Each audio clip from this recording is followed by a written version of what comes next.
Hello everyone, MNC education में आप सबों का बहुत बहुत स्वागत। आज जो है हम Jharkhand general knowledge chapter wise का 5वां सेट देखने जा रहे हैं, जिसमें कि हम मध्यकालीन झारखंड का भाग 2 दूसरा भाग देखने जा रहे हैं। ये जो क्वेश्चंस हैं ये झारखंड जनरल नॉलेज, झारखंड सामान्य ज्ञान से संबंधित हैं तथा ये JPSC झारखंड लोक सेवा आयोग, PT तथा मेंस, प्रारंभिक तथा मुख्य परीक्षा, झारखंड कर्मचारी चयन आयोग JSSC, PT एंड मेन प्रारंभिक तथा मुख्य परीक्षा के लिए ये सामान्य ज्ञान का 5वां सेट है, अध्यायवार चैप्टर वाइज। ये झारखंड में आयोजित किसी भी परीक्षा के लिए उपयोगी हैं। इंपॉर्टेंट क्वेश्चंस का समूह है जिसमें कि झारखंड से संबंधित क्वेश्चन पूछा जाता है। तो आइए आज के सेशन की शुरुआत करते हैं। आज का पहला क्वेश्चन है, मोहम्मद बिन तुगलक के समय तक कौन सा राज्य सल्तनत के अधीन नहीं था? ग्वालियर, छोटा नागपुर, पलामू, डोईसा। तो इसका करेक्ट आंसर क्या होगा आपको बताना है। मोहम्मद बिन तुगलक के समय तक कौन सा राज्य सल्तनत के अधीन नहीं था?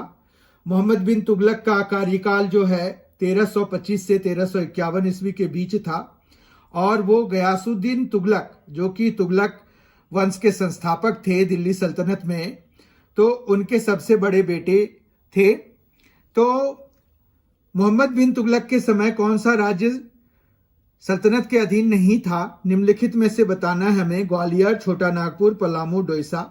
और इसका करेक्ट ऑप्शन है छोटा नागपुर, बी। क्वेश्चन नंबर 2 है, निम्न में से कौन सा राजा हीरों का पारखी था तथा हीरे की पहचान से खुश होकर उसका साम्राज्य लौटा दिया गया? ऑप्शंस हैं मेदिनी राय, मनकली खां, दुर्जनशाल, प्रताप राय। ये हमने इसके पिछले सेशन में भी किया हुआ था कि दुर्जनशाल को कैदी बना लिया गया था, ग्वालियर के किले में रखा गया था, 12 साल की सजा सुनाई गई थी और उसके बाद जो है हीरे की पहचान करने के एवज में, करने के रिटर्न में खुश होकर जो मुगल सम्राट थे उन्होंने दुर्जनशाल को उनका साम्राज्य वापस कर दिया था। तो इस तरह से इसका जो करेक्ट आंसर है वो सी है, दुर्जनशाल।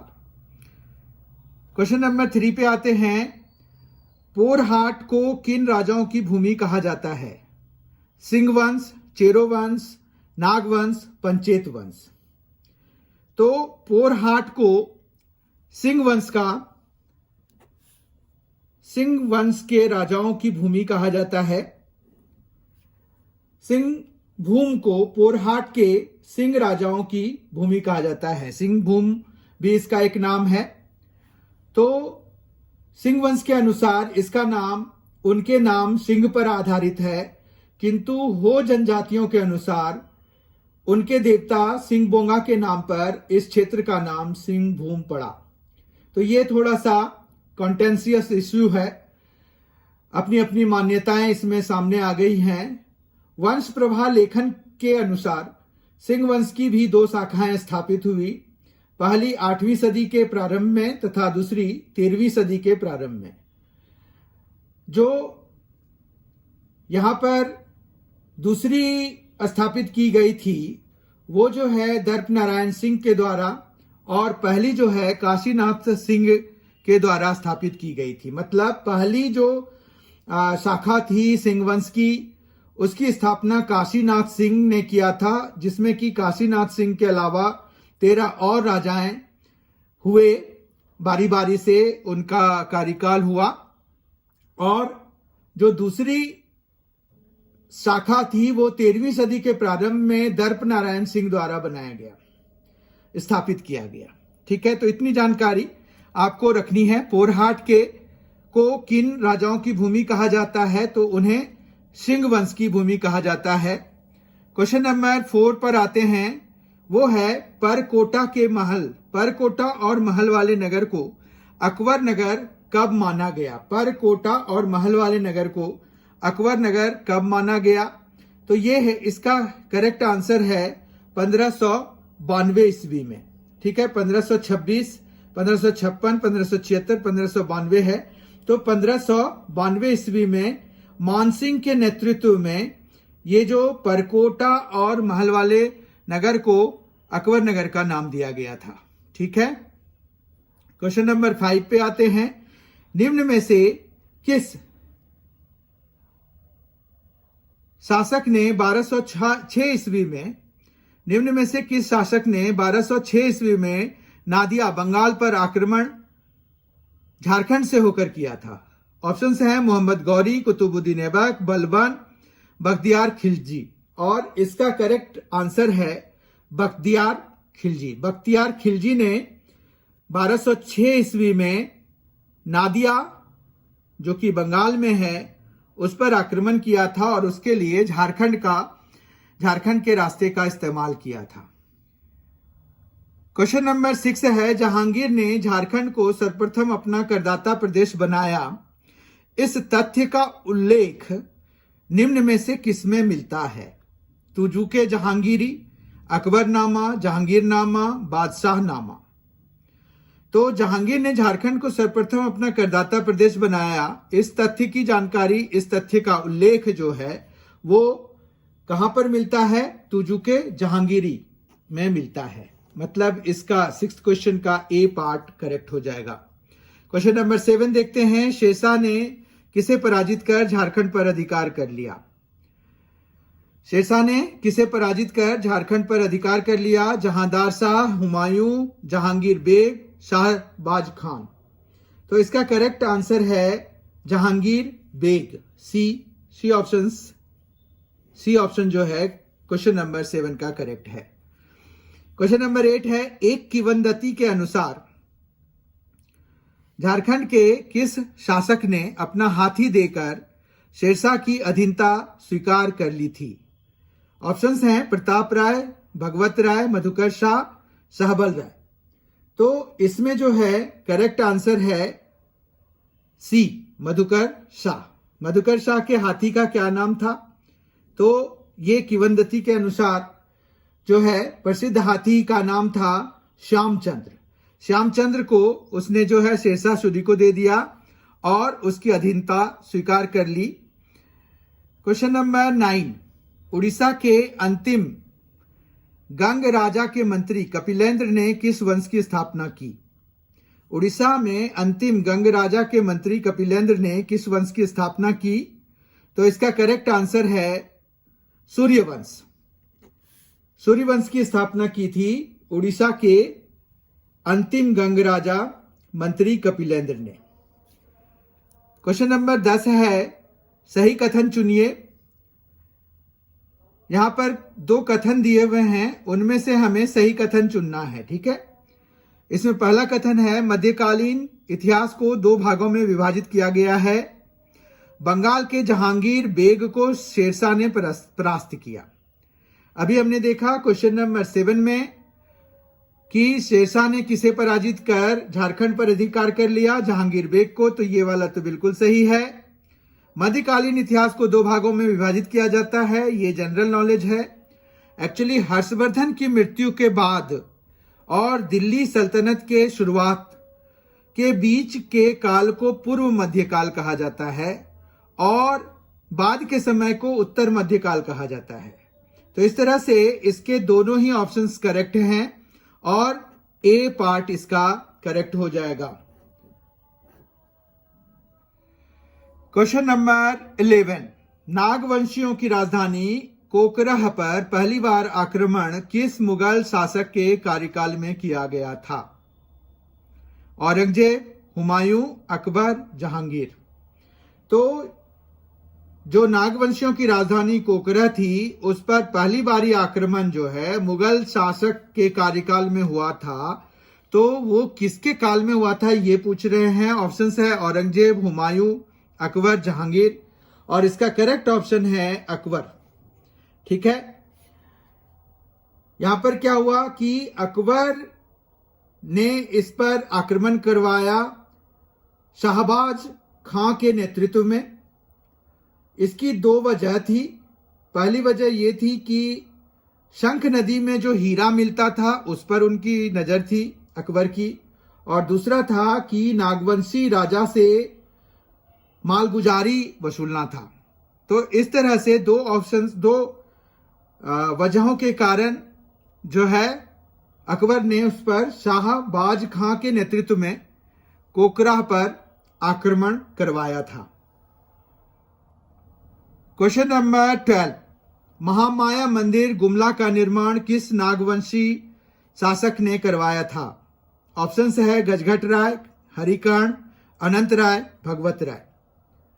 और इसका करेक्ट ऑप्शन है गजघट राय। गजघट राय ने महामाया मंदिर गुमला में है जो उसका निर्माण करवाया था।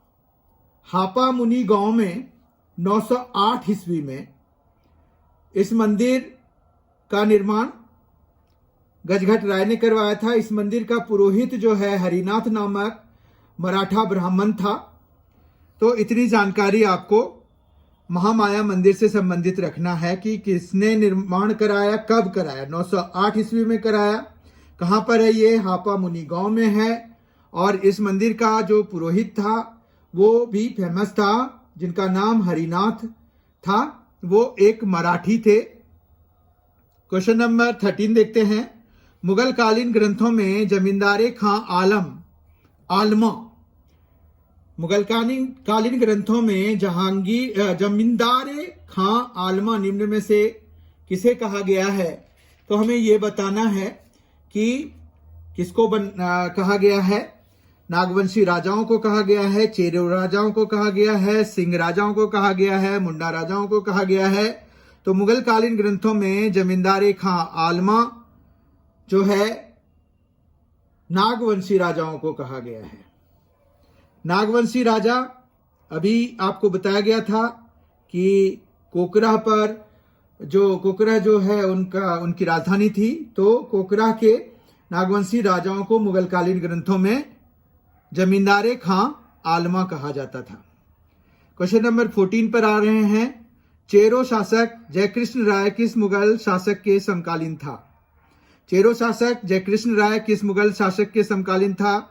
फर्रुखसियर, मोहम्मद शाह, अहमद शाह, आलमगीर द्वितीय।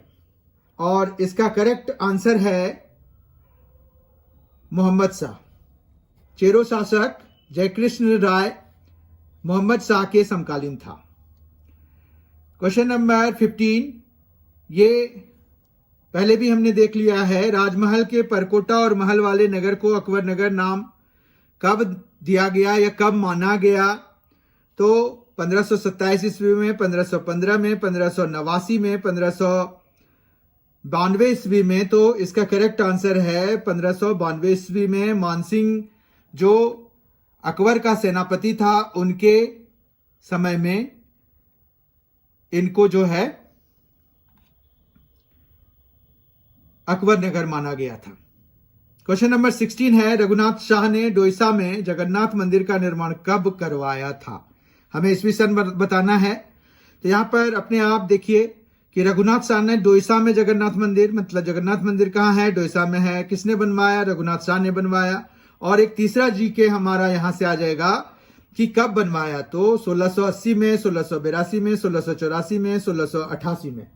तो इसका करेक्ट आंसर है 1682 ईस्वी में, मतलब 1682 ईस्वी में। ठीक है, रघुनाथ शाह ने डोईसा में जगन्नाथ मंदिर का निर्माण करवाया था। क्वेश्चन नंबर 17 है। मेदिनी राय किस मुगल शासक के समकालीन था? मेदिनी राय किस मुगल शासक के समकालीन था? तो ऑप्शंस है औरंगजेब, हुमायूं, अकबर, जहांगीर। अब देखिए इस ऑप्शन में अगर हम मेदिनी राय के कार्यकाल को याद कर लें तो हमें पता चल जाएगा। और हमें जो है हुमायूं, अकबर, जहांगीर, औरंगजेब इनके कार्यकाल भी अगर पता है तो दोनों को हम कंपेयर करके बता सकते हैं कि कौन किसके समकालीन थे। तो यहां मेदिनी राय के कार्यकाल मेदिनी राय का जो कार्यकाल था वो 1658 से लेके 1674 तक था। और औरंगजेब जो है उनका कार्यकाल भी 1658 में ही शुरू हुआ था, लेकिन थोड़ा लंबा चला था 1707 ईस्वी तक।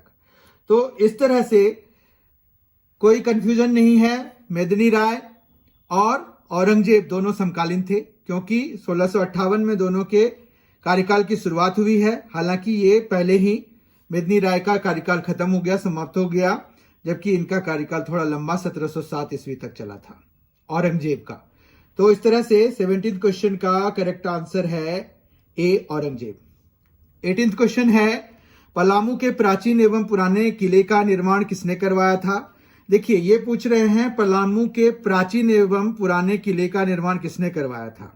ऑप्शंस है दुर्जन साल, प्रताप राय, अहमद शाह, मेदिनी राय। देखिए, मेदिनी राय का नाम तो आता है, लेकिन मेदिनी राय ने जो है बाद में उसका जीर्णोद्धार करवाया था, लेकिन वो किला पहले से ही वर्तमान था, पहले से ही वहां पर अवस्थित था। तो इस तरह से वो जो है रक्सेल वंश के राजाओं ने बनवाया था, प्रताप राय ने बनवाया था। मेदिनी राय ने उस किले का जीर्णोद्धार करवाया, उसमें और भी चीजें कुछ और बनवाया। तो इस तरह से इसका करेक्ट आंसर जो है प्रताप राय ही हमें लिखना चाहिए। पलामू के प्राचीन एवं पुराने किले का निर्माण प्रताप राय ने करवाया था। क्वेश्चन नंबर 19, पलामू के फौजदार मनकली खां का 22 अगस्त 1666 को तबादला कर दिया गया। इसके बाद पलामू किसके अधीन रहा? अब देखिए, पलामू में एक फौजदार नियुक्त किया गया था, जिसे 1666 में तबादला कर दिया गया। 22 अगस्त 1666 में उनका तबादला किया गया। तो ये ऑब्वियस है कि औरंगजेब के समय की बात है। तो वो केंद्रीय नियंत्रण में आ गया, बिहार के सूबेदार के अधीन आ गया, पुनः मनकली खां को लौटा दिया गया, या पलामू पर चेरों का आधिपत्य हो गया। तो इसका करेक्ट आंसर है बिहार के सूबेदार के अधीन कर दिया गया था, इसको मतलब मर्ज कर दिया गया। तो इस तरह से इसका बी ऑप्शन करेक्ट है। आज का 20वां क्वेश्चन, आज के सेशन का 20वां क्वेश्चन और आखिरी क्वेश्चन है, इलियास शाह की राजधानी कहां थी? इलियास शाह की राजधानी कहां थी, ये हमें बताना है। सतगावा, पलामू, डोईसा, इलियासपुर। तो इसका करेक्ट आंसर है, आप सबों को पता होगा शायद, ये है सतगावा। सतगावा इलियास शाह की राजधानी थी। इस तरह से आज हमने 20 बहुत ही इंपॉर्टेंट क्वेश्चंस किया, जो कि जेपीएससी, पीटी और मेन, जेएसएससी, पीटी और मेन तथा अन्य किसी भी परीक्षा जिसमें कि झारखंड सामान्य ज्ञान सिलेबस के रूप में रखा गया है, उन सभी के लिए बहुत ही आवश्यक, बहुत ही उपयोगी प्रश्नों का ये संग्रह था मध्यकालीन झारखंड का। इससे पहले जो है ये 5वां सेट था, इससे पहले 4 सेट्स आ चुके हैं, और झारखंड के अलग अलग जो है क्वेश्चंस झारखंड सामान्य ज्ञान के मिक्स्ड बैग और करंट अफेयर से संबंधित भी चल रहे हैं, जिसके प्लेलिस्ट का लिंक आपको डिस्क्रिप्शन बॉक्स में प्रोवाइडेड है। आप लोगों में से किसी ने अगर वो वीडियोस नहीं देखे हैं तो उस लिंक को क्लिक करके आप जो है उसके प्लेलिस्ट पर जा करके झारखंड सामान्य ज्ञान प्लेलिस्ट को पूरी तरह से देख सकते हैं। काफी इंफॉर्मेटिव है जेपीएससी और जेएसएससी, पीटी तथा मेंस दोनों एग्जाम के लिए। साथ ही जिन लोगों ने इस चैनल को एम&सी एजुकेशन चैनल को सब्सक्राइब नहीं किया है, आप लोग प्लीज करिए और बेल आइकन दबा दीजिए। उसमें भी ऑल ऑप्शंस ओपन रखिए, ताकि आपको जितने भी एम&सी एजुकेशन के द्वारा जितने भी नए वीडियोज डाले जाएंगे, अपलोड किए जाएंगे, उन सब की जानकारी, उन सब का नोटिफिकेशन तुरंत से मिल जाए। आई होप कि आपने एंजॉय किया होगा इस सेशन को। इस सेशन में आपको इंफॉर्मेटिव क्वेश्चंस लगे होंगे, इंपॉर्टेंट क्वेश्चंस लगे होंगे। कुछ क्वेश्चंस तो जेपीएससी, जेएसएससी में आए हुए क्वेश्चंस थे, तो इसलिए इंपॉर्टेंट नहीं लगने का तो कोई वजह नहीं है। और अगर आपको ये फ्रूटफुल सेशन लगा है तो please like it and share it with your friends. इसको लाइक कर दीजिए प्लीज, और अपने दोस्तों के साथ स्टडी ग्रुप में इस वीडियो को शेयर भी कर दीजिए। साथ ही प्लेलिस्ट का भी लिंक जो है वो भी आप शेयर कर सकते हैं। Thank you so much for being with us, thanks a lot. बहुत ही जल्द आपसे फिर मुलाकात होगी इसके अगले वीडियो सेशन के साथ, जिसमें झारखंड सामान्य ज्ञान के हम बहुत ही इंपॉर्टेंट क्वेश्चंस देखेंगे। Thank you so much, thanks a lot, enjoy yourself.